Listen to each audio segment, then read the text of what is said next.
জয় জয় আলফাজ আহমেদদের জয়, জয় আসলামদের জয়। আলফাজ আসলাম আপনারা জিতেছেন আপনারা। কিন্তু জয় শব্দটির সঙ্গে তো পরাজয় শব্দটিও হাইফেনবদ্ধ। তাহলে আলফাজ আসলামরা জয়ী হলে পরাজয় বরণ করল কে? সে প্রশ্নের উত্তর না হয় একটু পরে খুঁজলেও চলবে, আপাতত আপনি এই ভিডিওটি দেখুন। এ যেন ট্যাঙ্গের মিশেলে রং তুলিতে ফুটিয়ে তোলা পায়ের কারুকার্য। এমন একজন স্কিলফুল ফুটবলারকে আপনি বাংলাদেশ জাতীয় দলে সর্বশেষ কবে দেখেছেন? নিশ্চয় এই প্রশ্নের উত্তর সহসা দিতে পারবেন না, কেননা এমন স্কিলফুল ফুটবলার গত এক দশক বাংলাদেশ জাতীয় দল পায়নি বললেই চলে। এ এক অমূল্য রতন। বাংলাদেশের ফুটবলের প্রেক্ষাপট আমলে নিলে এই ছেলেটি বাংলাদেশ ফুটবলের জন্য হয়ে এসেছিলেন হারাধমের 7 রাজার ধন। কিন্তু সেই 7 রাজার ধনকে হেলায় হারিয়ে ফেললেন হ্যাভিয়ের ক্যাব্রেইরা।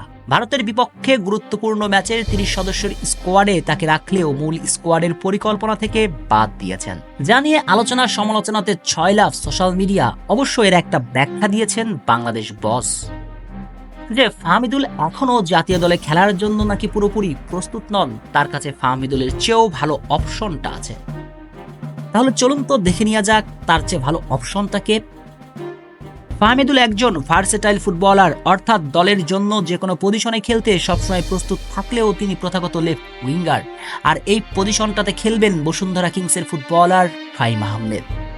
কিন্তু এই ফাহিম আহমেদ 2021 সালে বাংলাদেশের হয়ে অভিষেকের পর থেকে এখন পর্যন্ত খেলেছেন 15 ম্যাচ, আর এই 15 ম্যাচে করেছেন মাত্র 1খানা গোল। ফিনিশিংয়ে বারবার তার দুর্বলতা ভুগিয়েছে বাংলাদেশকে। যদি সেই সময়টাতে তার যে ভালো অপশন থাকতো, তখনই জাতীয় দল থেকে বাদ পড়ার কথা ছিল ফাহিমের। ভালো অপশন না থাকার কারণেই টিকে যেতেন জাতীয় দলে। অথচ বসুন্ধরা কিংসের এই ফুটবলারটার জন্যই কিনা ফাহমিদুলকে দলের বাইরে রাখা হলো। অবশ্য কোচ ক্যাব্রেরার গায়ে পুরোপুরি দোষ চাপিয়ে দিয়ে বা কিলা ফাহমিদুল দলে আসার পর থেকেই তো আলফাজ আহমেদ আসলামরা বিভিন্নভাবে ইঙ্গিত দিয়েছেন দলে ফাহমিদুলকে জায়গা না দেবার জন্য। এক সাক্ষাৎকারে মোহামেডান কোচ আলফাজ আহমেদ বলেছিলেন প্রবাসী ফুটবলাররা নাকি দেশের উপকারে আসবে না।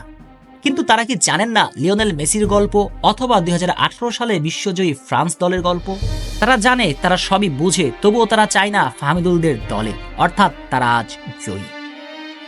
তবে প্রশ্ন, পরাজয় বরণ করল কে? কে আবার? ওই যে ফাহমিদুল, যে কিনা নারীর টানে দেশের প্রতি ভালোবাসাতে এক বুক স্বপ্ন নিয়ে ছুটে এসেছিল লাল সবুজের দেশটির হয়ে খেলতে। কিন্তু সে স্বপ্নকে স্বপ্নই রেখে হার মেনেই ফাহমিদুলকে ফিরে যেতে হলো ইতালিতে। তবে ফাহমিদুল, আপনি একা হারেননি, আপনার সঙ্গে হেরেছে এই ফুটবল পাগল জাতীয়। সম্ভব হলে আপনি এদেরকে মাফ করবেন। শেখ শ্রাবণ অনিক, টিম স্পোর্টস।